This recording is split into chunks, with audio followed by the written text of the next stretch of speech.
Amém, aleluia. Você pode dar um glória a Deus? Glória a Deus. Aleluia, Deus é bom. Cumprimenta a pessoa que está do teu lado. Diz que bom que você está aqui. Aleluia.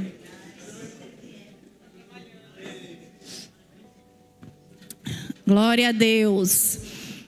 Então, né? Quem aqui estava no Verbo Day, terça-feira? Quem não foi? Quem não foi?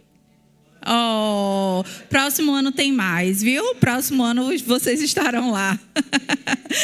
Mas assim, esses últimos dias, né, de feriado, de um tempo que seria para estar lá descansando, né? A gente optou muitos de nós optamos por estar nesse ajuntamento, nessa comunhão. E é um pouco sobre isso que eu quero falar. A comunhão que libera poder. Amém? Ou o poder da comunhão. Sabe que a comunhão entre os irmãos, entre o corpo de Cristo, foi ideia de Deus? Amém? É uma ideia de Deus. E é uma ideia poderosa de Deus para nos acrescentar de forma maravilhosa. E estar em comunhão ou conectado com a nossa igreja e com os nossos irmãos nos traz tantos benefícios, amados. Mas não apenas nos dá, como a gente também tem a possibilidade de ofertar na vida de outras pessoas. De oferecer aquilo que nós temos em nós na vida dos nossos irmãos. Amém? E eu queria ver com vocês conexão. O que significa a palavra conexão ou estar conectado? Ela vem do latim connexio e significa atar junto ou ligar um ao outro. E a palavra comunhão, ela tem essa ideia de associação ou participação em comum. É o estado de união, concordância ou harmonia entre pessoas que compartilham as mesmas ideias, sentimentos ou objetivos. Amém? Eu queria que você abrisse comigo lá em Gênesis capítulo 2, versículo 18. Deus disse a Adão um princípio que se aplica a qualquer um de nós ainda hoje. Sabe, às vezes a gente tende a usar esse versículo muito mais para o casamento, né? Para a questão conjugal. Mas quando Deus disse lá para Adão, não é bom que o homem esteja só. Não é bom que o homem esteja só. Sabe que Deus não nos criou para vivermos de forma isolada? Deus nos criou para viver em comunidade, em comunhão, em ajuntamento. Amém? E o próprio Deus teve essa ideia. E por que Deus fez isso, Carol? Sabe, a gente vai ver de forma mais detalhada 3 principais motivos. Por que viver em comunhão com a igreja e com os irmãos é tão importante para a nossa vida. O primeiro deles, porque é para o nosso próprio bem. Diga, para o meu bem. O segundo motivo é para o bem de outras pessoas. Amém? E o terceiro motivo é para o bem do reino de Deus. Glória a Deus. Amém? Então, nós vamos ver primeiro como faz bem para nós, pessoalmente, viver em comunhão com a igreja e com os irmãos. Vamos ler lá em Provérbios, capítulo 27, versículo 17. Eu anotei algumas coisas aqui, eu vou me adiantar na leitura. Vamos lá. Como o ferro com o ferro se afia, assim o homem ao seu amigo. Como o ferro com o ferro se afia, assim o homem ao seu amigo. Quem sabe aqui como é que se amola uma faca? Né? Isso, muito bem, já ouvi aí, com uma chaira. Então, meu marido é colecionador de facas, né? Quem fica um pouquinho perto dele ali para desfrutar um churrasquinho, ele já faz questão de mostrar um arsenal. Ele gosta de colecionar facas de todo tamanho, de todo jeito. Ele manda personalizar com o nome dele, né? Tem um cabo diferente, enfim. E a faca, para que ela não perca o seu fio, ou para que ela volte a ter o seu corte perfeito, o seu fio perfeito, muitas vezes é preciso que passe o ferro com o ferro. É o que o autor de Provérbios aqui está falando. O ferro afia o ferro. E aí na faca, né, as donas de casa também sabem disso, né?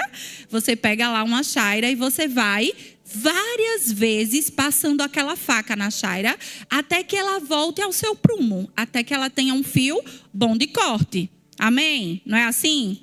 Então, o que o autor de Provérbios está aqui falando para a gente é mais ou menos isso. Assim como o ferro afia o ferro, o homem ao seu amigo. Então, diga, isso ele está falando a respeito de contato. Diga, contato. Sabe? A gente se expor à palavra traz correção para nós, traz aperfeiçoamento para nós, mas estar em comunhão com outros irmãos também nos traz aperfeiçoamento. Amém? É como se Deus ele quisesse dizer assim, eu quero que você esteja com um corte, com uma visão certeira. Por isso é preciso que você esteja afiado, vocês estejam afiados, estejam desfrutando da mesma unção, da mesma bênção, da comunhão e da bênção que ele ordena na comunhão dos santos. Então, existem muitas pessoas, amados, ao nosso redor e na comunhão com a igreja que nos inspiram, nos estimulam, nos incentivam. E tudo isso nos deixa mais afiados emocionalmente, fisicamente, espiritualmente. Mas para isso acontecer, como eu falei antes, é preciso contato. Como o ferro afia o ferro. Talvez não uma, não duas vezes, mas muitas vezes. Como o ferro afia o ferro, assim o homem ao seu amigo. E o contato constante é que nos deixa cada vez mais afiados. No livro de Atos, capítulo 4, versículo 23 e 24, se você quiser, você pode ir lá. Nesse capítulo, Pedro e João, só para eu contextualizar um pouco, eles tinham sido usados poderosamente para levantar, para fazer levantar, para curar mesmo um coxo de nascença. E nesse contexto, as autoridades religiosas daquela época não gostaram do que eles estavam fazendo e começaram a persegui-los. Então, jogaram eles na prisão, impediram que eles falassem o nome de Jesus. E, na verdade, foi mesmo um ataque satânico contra a vida deles. Mas eu queria ler com vocês lá, Atos 4, 23. Qual foi a primeira coisa que eles fizeram depois de serem sido soltos da prisão? A Bíblia diz assim: uma vez soltos, procuraram os irmãos e lhes contaram quantas coisas lhes haviam dito os principais sacerdotes e os anciãos. Ouvindo isto, unânimes, levantaram a voz a Deus e disseram: Tu, soberano Senhor, que fizeste o céu, a terra, o mar e tudo que neles há. E aí os versículos seguintes continuam com esse clamor dos irmãos pela vida de Pedro e João. Então, amados, eu fico pensando, os irmãos começaram a orar por eles. A primeira atitude que eles tiveram, depois de terem sido soltos, não foi dizer, eu vou para casa, ficar ali quietinho e descansar. Não, a Bíblia diz que eles foram procurar os irmãos, para levantar diante dos irmãos o motivo de oração. Eles estavam recebendo ataques frequentes, contra o evangelho. Então, eles precisavam ter esse suporte, esse aconchego das pessoas que creem como eles criam, que criam como eles criam. E olha que massa. No versículo 31 diz assim: tendo eles orado, tremeu o lugar onde estavam reunidos, e todos ficaram cheios do Espírito Santo e com intrepidez anunciavam a palavra de Deus. Aleluia! Então a Bíblia diz que a oração do justo pode muito em seus efeitos. Quantos justos nós temos aqui? Amém. Sabe, então existe um poder liberado quando nós nos unimos com o mesmo propósito, com o mesmo objetivo. Sabe, quando a gente está ali mutuamente fazendo crescer o nosso irmão, compartilhando das bênçãos e das dificuldades que aparecem contra nós. No caso de Pedro e João, era realmente uma oposição contra eles. Mas eles disseram: ei, eu tenho a quem procurar. Eu preciso lá levantar no meio dos meus irmãos um motivo de oração. E eles foram respondidos, amados, de forma poderosa. Porque a Bíblia fala que o lugar tremeu e todos foram cheios do Espírito Santo. Sabe, Deus, Ele quer fazer em nosso meio experiências tão maravilhosas, amados, por causa dessa unidade, desse coração genuíno. Amém? Você está pronto para desfrutar das coisas maravilhosas que Deus quer fazer? A gente precisa mesmo se dispor de coração. E a Bíblia fala em vários momentos que o apóstolo Paulo, em diversas cartas, ele pede orações aos irmãos por sua vida pessoal. E aí eu imagino, veja só, se as orações dos irmãos foram importantes na vida do apóstolo Paulo, foram importantes na vida de Pedro e de João, então por que não seriam importantes também para nós? A oração do teu irmão, a comunhão com o seu irmão, tenha certeza, é como ferro afiando ferro. Ferro afiando ferro. Assim é o homem ao seu amigo. Amém? Mas antes da oração, vem a comunhão. Era preciso eles desfrutarem de uma comunhão, para que pudessem, no dia da angústia, desfrutar de uma oração. Amém? Então é preciso mesmo que a gente construa esse ambiente de comunhão, de parceria, de unidade, para que a gente desfrute da oração, da bênção, do preenchimento do Espírito, da poderosa, da gloriosa grandeza, do poder de Deus derramado sobre nós. Amém? Aleluia! Provérbios, capítulo 27, versículo 6, na NVT, fala assim: as feridas feitas por um amigo sincero são melhores que os beijos de um inimigo. E às vezes o que mais nós precisamos na vida não é um elogio, não é alguém que fique ali massageando o nosso ego, dizendo: cara, é verdade, poxa, oh amiga, é mesmo, foi, ela disse isso com você. Não. Muitas vezes o que a gente precisa é uma ferida de um amigo sincero. O que é que a Bíblia está querendo dizer com isso? Que nem sempre as nossas correções são agradáveis de receber, mas elas são necessárias para o nosso crescimento. É um ferro afiando ferro, o ferro afiando ferro. Amém?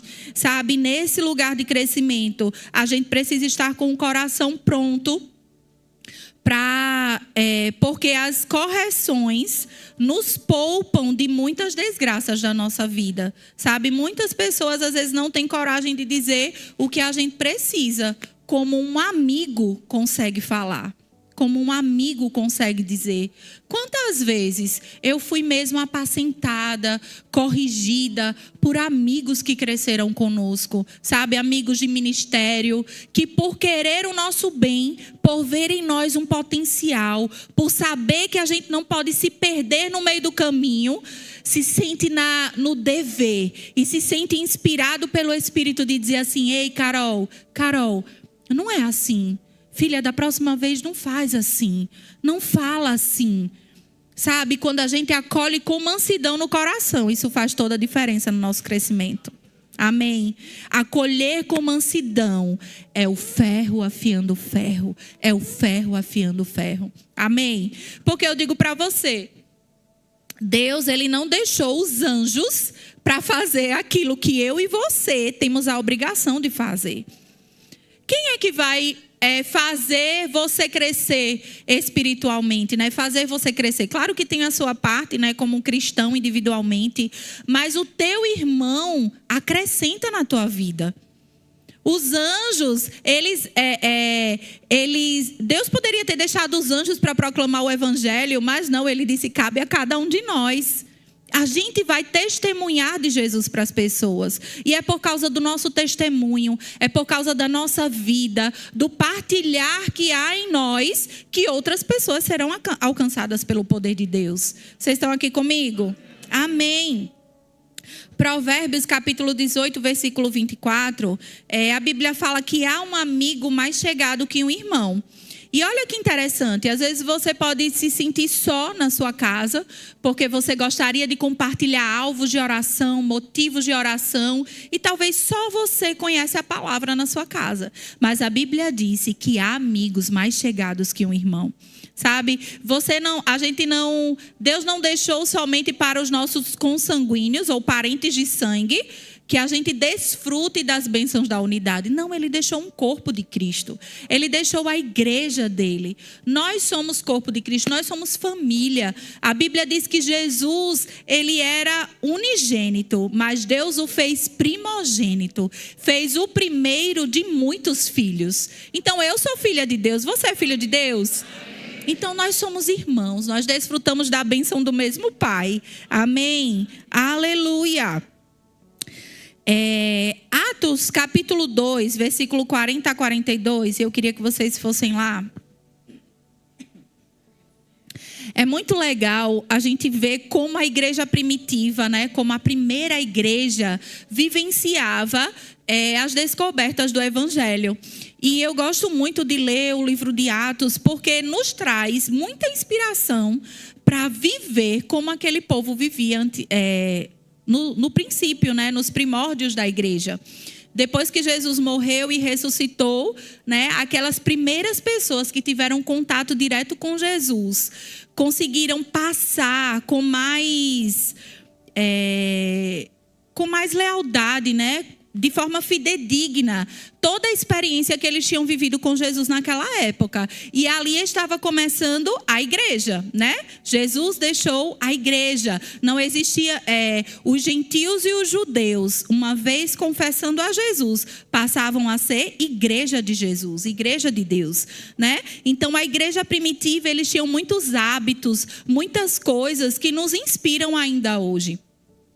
E Atos capítulo 2, 40 a 42, a Bíblia diz assim: e com muitas outras palavras, isto testificava e os exortava, dizendo: salvai-vos desta geração perversa, de sorte que foram batizados os que de bom grado receberam a sua palavra. E naquele dia agregaram-se quase 3.000 almas, e perseveravam na doutrina dos apóstolos e na comunhão, e no partir do pão e nas orações. A Bíblia diz que eles perseveravam, ou seja, eles estavam constantemente envolvidos. Em quê, Carol? Na doutrina dos apóstolos, ou seja, na palavra, no compartilhar da palavra. Nas orações, na comunhão e no partir do pão. Veja só, amados, se não fosse tão importante a comunhão, o partir do pão, Deus não tinha deixado na sua palavra. Se para a gente crescer em Deus fosse importante só a doutrina dos apóstolos e as orações, ponto. Mas Ele fez questão de registrar que o povo estava constantemente envolvido na comunhão e no partir do pão. Sabe, no poder da comunhão, de estarem conectados a uma mesma visão, a um mesmo propósito, a um mesmo objetivo. Você está aqui comigo? Amém. Sabe, algumas pessoas às vezes alegam, não sei se você já ouviu dessa teoria, né, que para estar com Deus não precisa de pastor ou de igreja, né? Tem pessoas que às vezes dizem: para ter comunhão com Deus eu posso ter em casa. Você já ouviu alguém falar assim? Eu posso ter em casa, não preciso de igreja nem de pastor, né?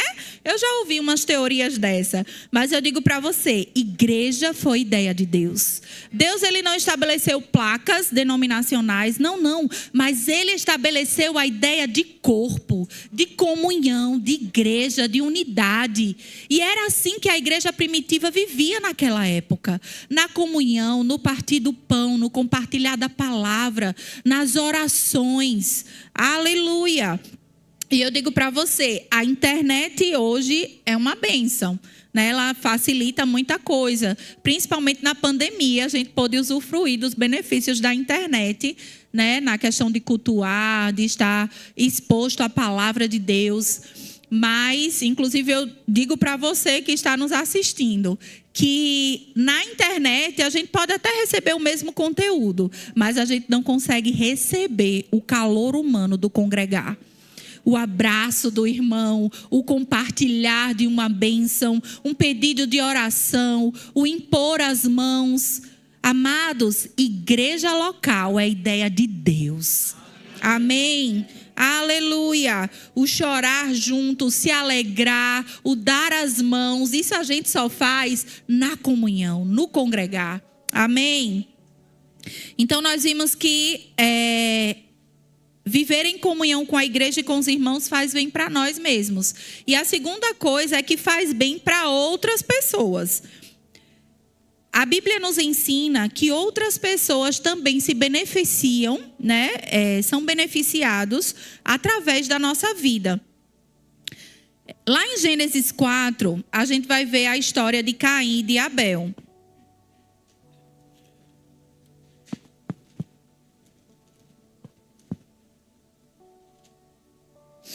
Gênesis capítulo 4.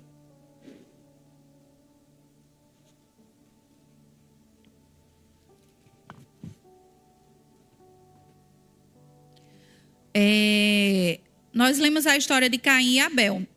E a Bíblia fala, né, de forma resumida, eu vou trazer aqui para vocês, que Caim, ele começou a ter ódio do seu irmão Abel. Eles eram irmãos, mas porque Abel foi obediente. Abel obedecia aos princípios da palavra e ele era abençoado, agraciado por Deus por causa disso. Mas Caim foi desobediente e Deus o reprovou. Então ele ficou com muita raiva. E o ódio de Caim foi tão grave que a Bíblia relata que ele foi lá e matou o seu irmão. Está lá em Gênesis 4, tá bom? E aí tem um momento que Deus indagou a Caim a respeito do seu irmão. E o Senhor disse assim, onde está, versículo 9, onde está Abel, o seu irmão? E Caim respondeu, não sei, por acaso eu sou o guardião do meu irmão? Eu não sei você, mas a impressão que eu tenho é um tom de sarcasmo, né? De Caim. Ele diz assim, bom, por acaso sou eu o guardião do meu irmão, né? Aquela coisa irônica. E Deus, ele não afirma categoricamente, mas ele deixa entender que sim, que nós somos guarda do nosso irmão. Né? E aqui você pode pensar, mas eles eram irmãos de sangue, é diferente. Não. Lembra que eu falei que nós somos filhos do mesmo pai? Então existe uma responsabilidade na vida do nosso irmão, que também é nossa. Tanto é que a Bíblia fala, se isso faz pecar o teu irmão, não faz.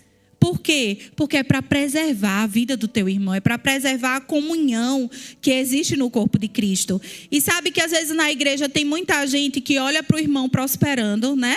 Como Caim olhava para Abel, olha para o irmão prosperando, os familiares se convertendo, a família se salvando, portas de emprego se abrindo, né? O irmão está avançando, empolgado, fervoroso na fé. E tem pessoas que às vezes querem usufruir das bênçãos que ele usufrui, mas sem desfrutar do processo de obediência que aquele irmão desfruta. Amados, para a gente ter os mesmos resultados, a gente precisa cumprir princípios e processos. Amém? Sabe, se o teu irmão está avançando, está prosperando, procura saber o que é que ele está fazendo para você fazer também e avançar como ele tem avançado. Mas não pensa que, podia ter sido eu, né? Por que não eu? Não, diga assim, eu quero crescer também, irmão. O que é que você faz para ser tão fervoroso no Espírito? Irmão, como é que você faz para saber tanto sobre as coisas de Deus? Irmão, como é que você faz para desfrutar do espiritual, né, das coisas, dos mistérios de Deus? Queira também essa sede e essa fome para que você usufrua dos mesmos resultados. Amém. Aleluia. E é interessante porque essa ideia de corpo, ela é tão real, né? Deus, ele foi tão perfeito em trazer essa analogia do corpo de Cristo como o corpo humano, que cada um de nós aqui tem uma função no corpo de Cristo. Imagine se eu estiver andando, né? E aí eu dou uma tropeçada, na mesma hora que o meu pé se machucou, a minha mão vai lá ajudar, né? Quando a gente dá aquela topadinha no dedo mindinho, que a gente chuta assim o canto da cadeira, né? O negocinho que dói, chega a arder a orelha.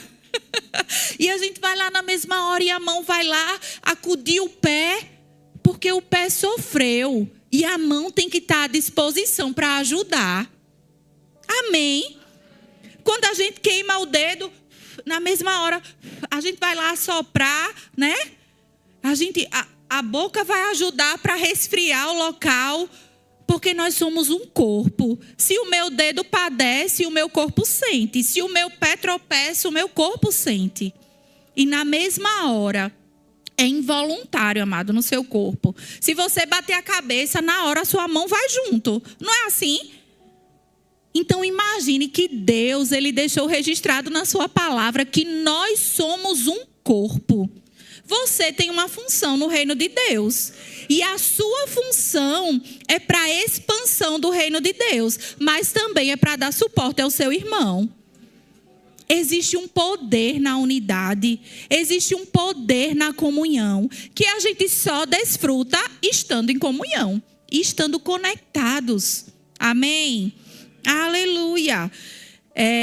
E nessa ideia de corpo, é tão legal que Efésios capítulo 4, versículo 11 e 12, a Bíblia diz assim: e ele mesmo concedeu uns para apóstolos, outros para profetas, outros para evangelistas e outros para pastores e mestres, com vistas ao aperfeiçoamento dos santos, para o desempenho do seu serviço, para a edificação do corpo de Cristo. Então, os dons, eles foram distribuídos na igreja para aperfeiçoar os santos. Você é santo? Amém. Então, foi para te aperfeiçoar, foi para me aperfeiçoar. Para que eu consiga desempenhar bem o meu serviço. Para que eu, como santo, desempenhe bem o meu serviço. Para a edificação do corpo de Cristo. Então, o serviço dos santos é a edificação do corpo de Cristo. Sabe que edificar, manter uma comunhão e manter a conexão no corpo de Cristo não é a função somente do pastor. Não está lá escrito na Bíblia: a obrigação do pastor é manter a comunhão da igreja. Não, o pastor, ele vai mesmo nos dar uma visão, nos dar uma orientação, nos apacentar. Mas o rebanho tem que comungar dessa visão de corpo de Cristo, de unidade, de conexão, de saber que quando o meu pé tropeça, a minha mão ajuda, de saber que quando eu bato a cabeça, a minha mão vai lá acudir. Amém? Que quando eu sinto em uma das extremidades do meu corpo, o corpo todo sente. Amém? Aleluia. Então, o serviço dos santos, a Bíblia diz que é a edificação do corpo de Cristo. Então, cada filho de Deus tem essa responsabilidade.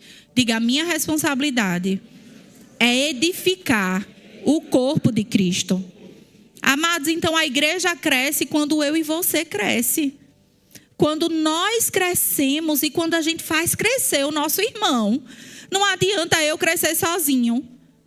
Eu crescer sozinha, ou cada um crescer individualmente, se a gente não tiver essa liga.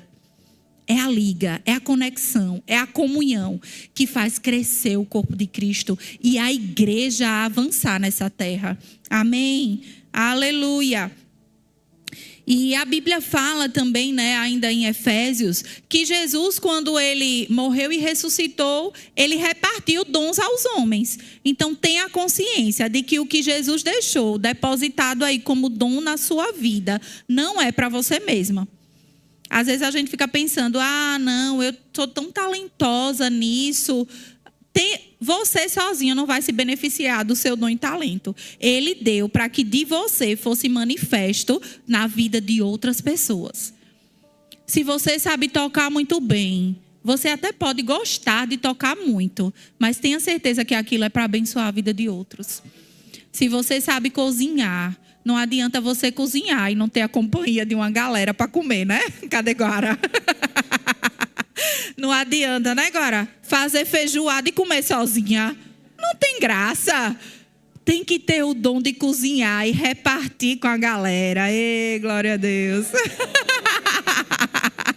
Né? Se você tem um dom, tenha certeza que Deus depositou na sua vida para abençoar o corpo de Cristo. Comece a buscar aí dentro: Senhor, em que é que eu posso ser útil? Na igreja, no serviço ao Senhor, na vida dos meus irmãos. Porque com certeza tem algo aí para abençoar o seu irmão. Amém? Aleluia. Em Romanos, capítulo 1, versículo 10 e 11, o apóstolo Paulo, escrevendo essa carta aos Romanos, ele disse assim: em todas as minhas orações, suplicando que, em algum tempo, pela vontade de Deus, se me ofereça boa ocasião de ir visitar vocês, porque muito desejo vê-los, a fim de repartir convosco algum dom espiritual, para que sejais confirmados. Então, aqui, quando a gente lê, nos faz entender que a única maneira que Paulo poderia repartir algum dom espiritual na vida dele era estando junto com aqueles irmãos. Amém? Ele diz assim: eu desejo muito estar com vocês, para que, a fim de repartir com vocês algum dom espiritual. Então, amados, há coisas que só quando estamos juntos vai ser liberado e repartido. Eu digo para você, adorar a Deus no secreto é maravilhoso, é necessário, faz parte do crescimento do cristão. Mas adorar a Deus em comunhão com os irmãos é tão bom quanto. Sabe, desfrutar de uma unção coletiva. A unção coletiva, ela só é liberada no coletivo. Você jamais vai desfrutar sozinho no seu quarto dos dons que Deus distribuiu para a igreja, porque eles vão estar aqui em nosso meio, na comunhão dos santos, sabe? Aleluia. E Deus não te fez uma pessoa egoísta, Ele não nos fez para a gente viver olhando para o nosso próprio umbigo. Esse estilo de vida é a receita para o desastre. Viver olhando somente para as nossas necessidades não nos leva a lugar nenhum, porque a nossa alegria plena está em usar a nossa vida para abençoar outras pessoas. Eu digo, recentemente, nós éramos líderes de um GC, que é um grupo de conexão, lá na sede em Aracaju, e o nosso GC era de casais com filhos pequenos, Então, estava todo mundo na mesma vibe. Era casais e a maioria tinha 2 filhos, assim como nós. E, amados, era um tempo tão maravilhoso de comunhão que a gente tinha. Sabe, a cada reunião, a gente estava ali partilhando a palavra de Deus, partilhando uma correria, partilhando às vezes um ataque mesmo, uma oposição na família, alguma dificuldade, mas a gente estava compartilhando as bênçãos, o crescimento, a alegria de ver os meninos brincando junto, de ver tantas coisas que Deus nos proporcionava na comunhão. E aí já tem 1 ano que nós viemos embora. Recentemente, a gente se reuniu com alguns dos casais, que conviviam com a gente lá. E aí, os filhos mais ou menos na mesma faixa etária. E tinha um casal que estava passando por um problema com um filhinho deles de 5 anos. 4 e 5 anos, Isaac tem. E as crianças lá brincando, tomando banho de piscina, aquela farra, um monte de guri junto. E daqui a pouco Isaac veio chorando: mãe, coce aqui, coce aqui. Ele tinha uma alergia bem severa na pele, daquele tipo de ficar assim, bem desbotada. A pele dele não era uniforme, porque tinha bastante foco de alergia, principalmente nas articulações dos braços, do joelho. Não sei se você já viu, uma cena dessa.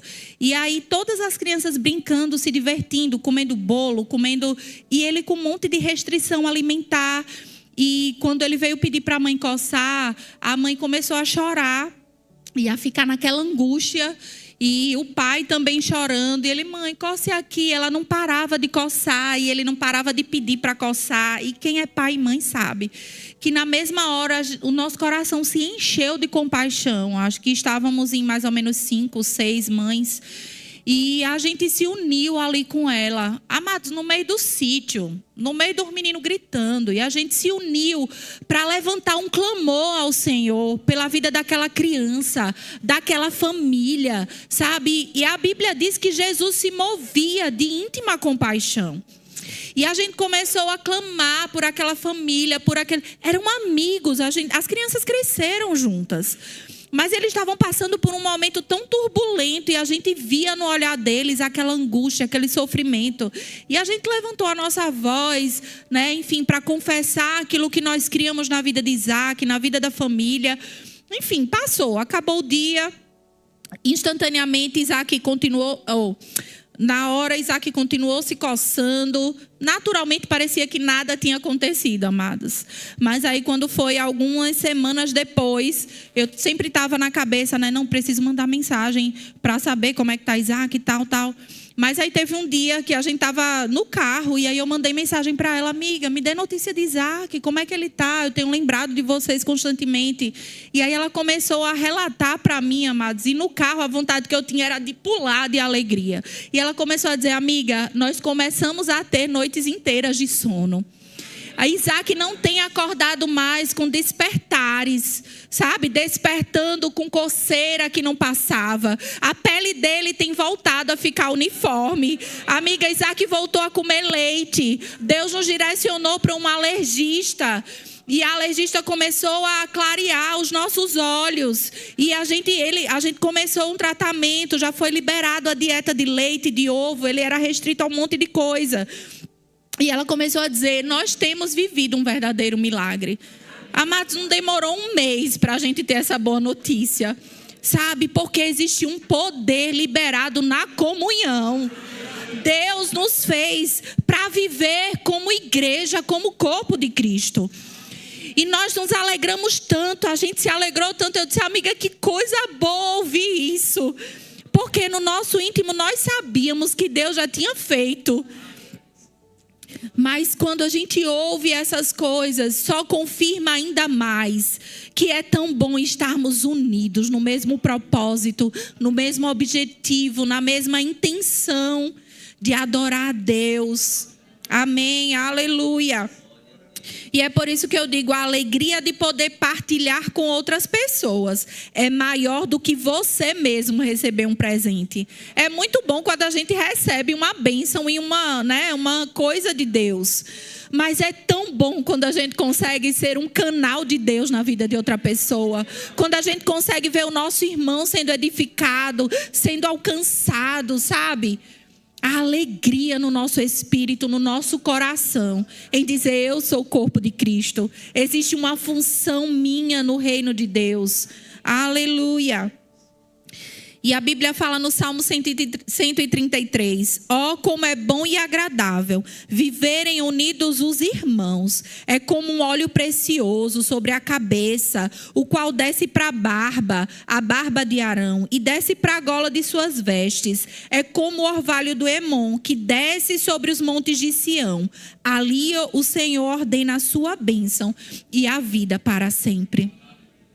Existe bênção liberada para nós quando nós vivemos em união, em unidade, em comunhão. Amém, aleluia. E para finalizar, eu queria falar o terceiro ponto. Nós vimos que é uma bênção para nós mesmos, é uma bênção para o nosso irmão. E o terceiro ponto é que a comunhão com a igreja e com os irmãos é uma bênção para o reino de Deus. Amém. Aleluia. A comunhão com os irmãos vai gerar unidade. E a unidade gera poder. Você pode repetir isso comigo? A comunhão gera unidade. E a unidade gera poder. Aleluia. Em Gênesis capítulo 11, do versículo 1 a 6, a gente vai ver a história da Torre de Babel. Você conhece a história da Torre de Babel? Eu vou ler aqui bem rápido, de 1 a 6. Em toda a terra havia apenas uma língua e uma só maneira de falar. Os homens partiram do Oriente, encontraram uma planície na terra de Sinar e habitaram ali. E disseram uns aos outros: venham, vamos fazer tijolos e queimá-los bem. Os tijolos lhes serviram de pedra e o betume de argamassa. Disseram: venha, vamos construir uma cidade, uma torre, cujo topo chegue até os céus. E tornemos célebres o nosso nome, para que não sejamos espalhados por toda a terra. Então o Senhor desceu para ver a cidade e a torre que os filhos dos homens estavam construindo. E o Senhor disse: eis que o povo é um, e todos têm a mesma língua. Isto é apenas o começo. Agora não haverá restrição para tudo que planejam fazer.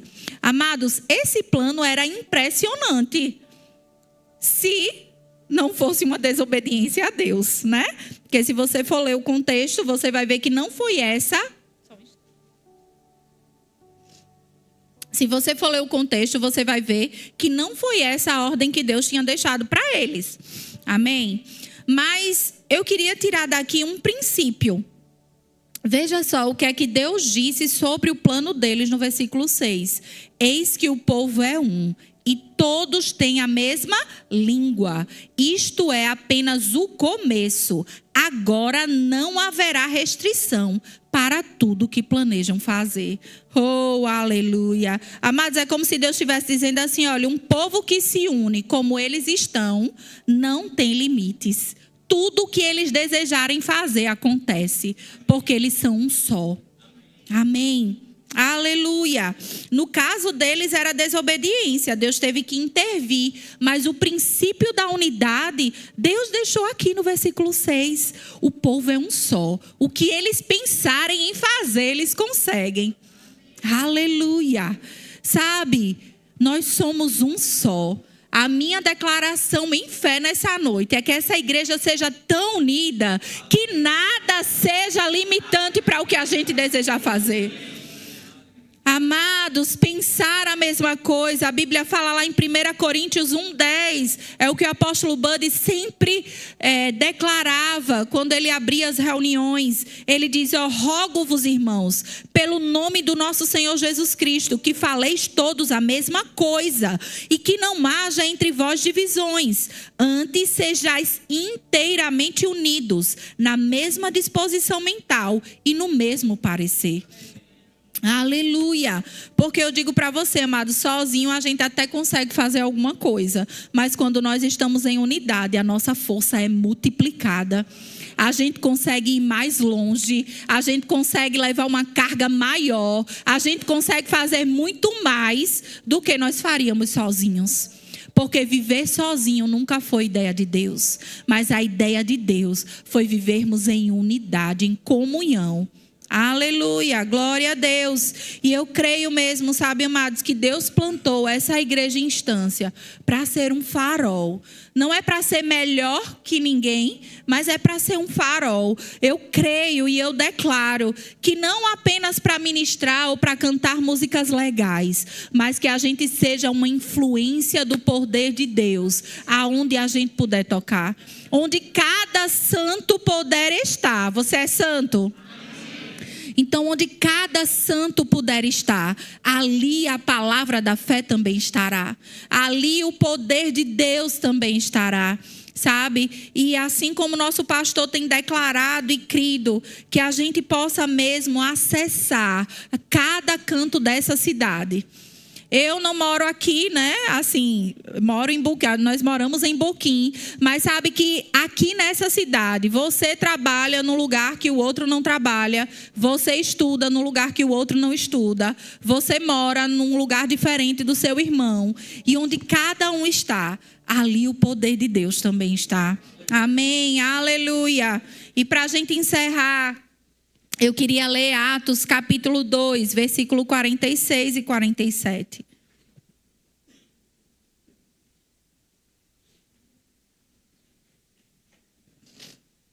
Você faz parte dessa igreja. Se você faz parte dessa igreja, você faz parte de uma visão. E a visão que Deus tem colocado, uma das coisas, né, que Deus tem colocado no coração do nosso pastor, é permear cada canto da cidade de Estância. Cada lugar dessa cidade pode ser alcançado pelo poder da palavra. E isso acontece, amado, porque nós estamos com a mesma intenção, com o mesmo parecer, com o mesmo objetivo, com a mesma visão. Aleluia. Aleluia. Atos 2, 46 e 47. Ainda falando sobre a igreja primitiva. Diariamente perseveravam unânimes no templo, partiam pão de casa em casa e tomavam as suas refeições com alegria e singeleza de coração, louvando a Deus e contando com a simpatia de todo o povo. Enquanto isso, acrescentava-lhes o Senhor dia a dia os que iam sendo salvos. Olha que poderoso. A Bíblia não está falando que eles faziam grandes cruzadas, grandes cultos evangelísticos e o povo era salvo. Não. A Bíblia está falando que diariamente diariamente, eles perseveravam unânimes, unidos, coesos, em comunhão, partindo o pão de casa em casa e tomavam as suas refeições com alegria e singeleza de coração. Amado, existe um poder tão grande na mesa, sabe? No partilhar, no compartilhar a palavra. Eu digo isso porque a gente pôde desfrutar, né? Na época quando a minha cunhada partiu para morar com o Senhor, Deus, ele falava tão profundamente aos nossos corações ao redor da mesa. Quem já ouviu o pastor Jefinho ministrar sobre isso aqui sabe. A gente começava no café da manhã, emendava com o almoço, e o Senhor estava ali tratando aos nossos corações. A gente compartilhava a palavra, a gente orava, um chorava, o outro chorava, depois enxugava a lágrima, a gente falava de novo a palavra. Era isso que Atos está falando aqui para a gente. Eles partiam o pão de casa em casa, eles tomavam as suas refeições com alegria e singeleza de coração. E dia a dia, o Senhor acrescentava os que iam sendo salvos. Então eu digo para você, a comunhão libera um poder que você e eu sozinho não podemos desfrutar, a não ser na comunhão. Aleluia! Quando, ainda falando sobre isso, eu lembro, agora me veio à memória, no dia que a gente recebeu a notícia, né, da partida dela.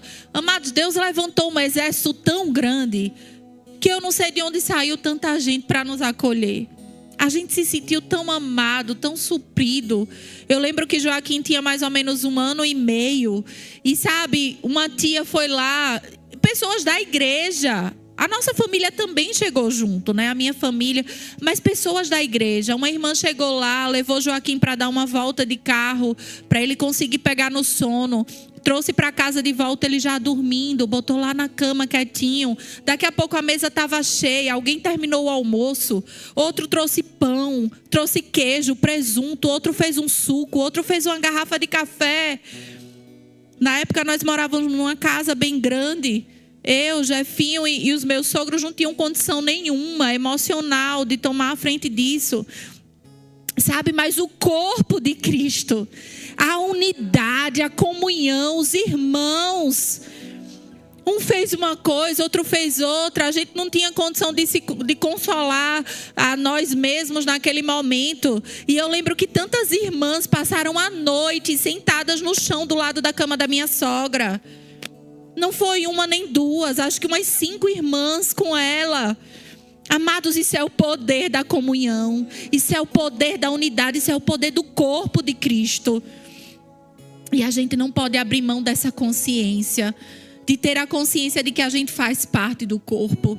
Deus, ele já nos deixou como parte do corpo dele. Mas eu preciso querer fazer parte desse corpo. Eu preciso querer desfrutar dessa bênção da comunhão. Amém? Da unidade. Ela está disponível para nós. Você está vendo espaços vazios aqui? Tem alguns? Olha aí para alguma cadeira vazia do seu lado. Pense assim, ó, nessa cadeira vai estar os meus tios, os meus primos, os meus irmãos, os meus pais, os meus amigos da escola, os meus amigos do trabalho. Deus, ele quer nos usar. Ele quer, como eu falei, é a partir dos dons, dos talentos, é a partir da sua vida que Deus quer alcançar outras pessoas. Amém? Eu vi uma pesquisa muito interessante feita pelo Instituto Haggai, e ela fala assim, a pergunta era como as pessoas conheceram a Cristo, né? E eu achei tão interessante que 29,9% foi através de amigos e 49,7% foi através de parentes. 1%, 1, pouco por cento é que foi através da rádio, da TV, através de uma igreja, porcentagens baixas. Mas a maior porcentagem foi através de amigos e através de parentes.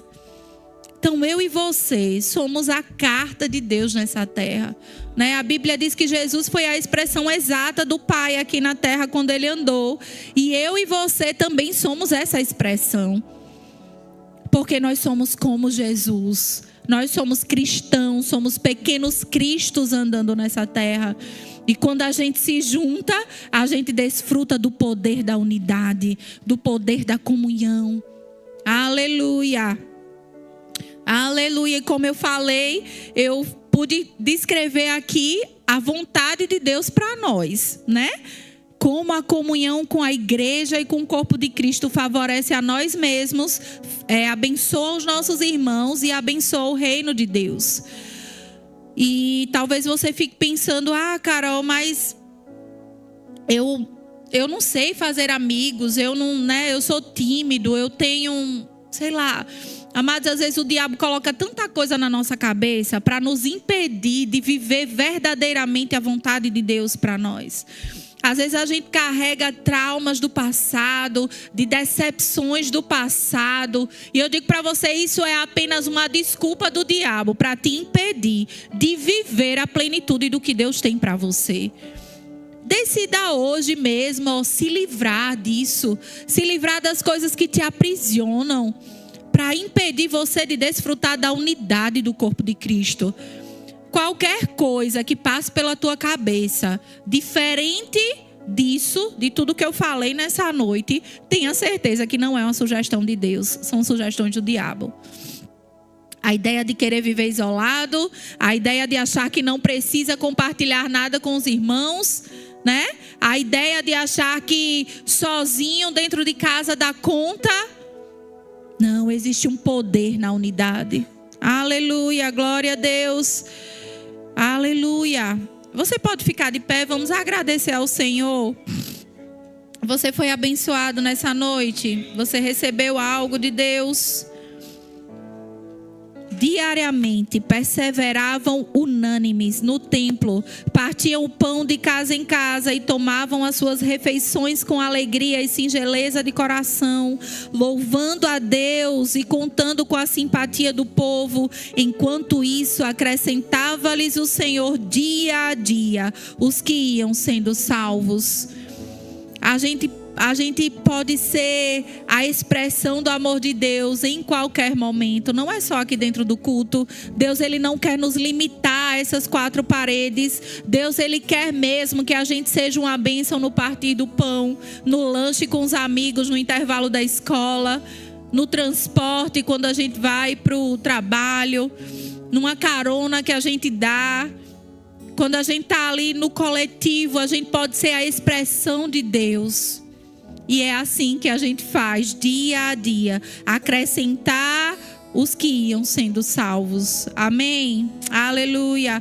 Pai, muito obrigada, Senhor. Muito obrigada pela tua palavra ministrada a nós nessa noite. Obrigada, Senhor, porque nós sairemos daqui chacoalhados, impulsionados, Senhor, a essa consciência de unidade, de comunhão, de conexão, porque essa é a ideia do Senhor para nós. Senhor, e assim como o Senhor disse para aquele povo na Torre de Babel, eles são um só, e contra isso não há nada que o limite. Senhor, não há nada que nos limite quando nós estamos alinhados com a tua vontade e quando nós desfrutamos da unidade do corpo. Nós não somos como aquele povo da Torre de Babel que estava em desobediência. Não, mas nós estamos alinhados com a tua vontade e nós queremos desfrutar do poder da unidade. E eu oro mesmo sobre isso nessa noite, Pai. Obrigada, Senhor, obrigada. Vamos adorar o Senhor. Você acabou de ouvir uma ministração da Verbo da Vida Instância. Então nos segue aqui no canal, segue as nossas redes sociais. É muito bom estarmos expostos à palavra, crescendo espiritualmente, recebendo tudo que o Senhor quer ministrar ao nosso coração. Um grande abraço, Deus te abençoe.